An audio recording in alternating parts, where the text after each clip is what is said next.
नाथ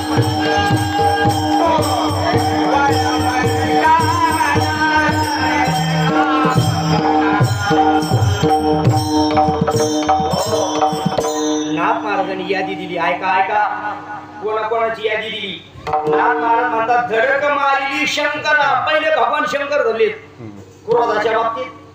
भगवान शंकराचं काम असे, भगवान शंकराची जी वेगवेगळी नाव आहेत ना त्याच्यामध्ये आशुतोष नाव. आशुतोष नावाचा अर्थ असा होतो पटकन प्रसन्न होणारी. म्हणजे एखाद्या जगामध्ये सगळ्या देवतेचं जर चिंतन केलं तर सगळ्यात जास्त भक्त भगवान शंकराचे, सगळ्यात जास्त भक्त भगवान शंकराचे. का बरं? कारण भगवान शंकर लवकर प्रसन्न होता. ते राक्षस मंडळींनी जास्त भगवान शंकराची आराधना केली त्याचं कारण हे होते लवकर प्रसन्न होता. पण भगवान शंकर असं आहे प्रसन्न लवकर होतात. राग आला ना एखाद्याचा कार्यक्रम पण लवकरच करतात. धडक मारली शंकरा केला ब्रह्म्याचा महादेव. ब्रह्म्या म्हणजे कोण? आपल्या गावात नाही. ब्रह्मदेव. ब्रह्मदेव केला ब्रह्म्याचा महातेरा. नुसतं नाही, इंद्र चंद्राधिकाधरा.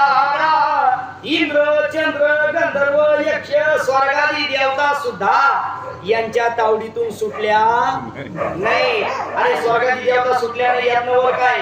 धडक मारिली नारदा. नारद मुनी सारखा भगवत भक्त पण गेलेच होते देवाकडे बायको मागाय. देवा तुला 16,108 या कधीतरी दे मला. काय माणूस की काय आहे का नाही तुला? तुझं भजन करतो रात्र दिवस. 16,108 या कधीतरी मला बायको दे. धडक मारिली नारदा केला रावणाचा चेंदा. रावण विद्वान होता म्हणजे विद्वान होता. कार्यक्रम लागला त्याचा याच्यामुळेच. दुर्योधन राजपुत्र होता. दुर्योधन काय मूर्ख नव्हता, हुशारच होता. पण दुर्योधनाचा सुद्धा चेंदा केला. हे सगळं कोणामुळे झालं? या काम क्रोधादी विकारांमुळे. आणि मग जिथं या मोठमोठ्या लोकांचा माती मिळून झाली तिथं आपल्यासारख्याची पुढं टीम येतात.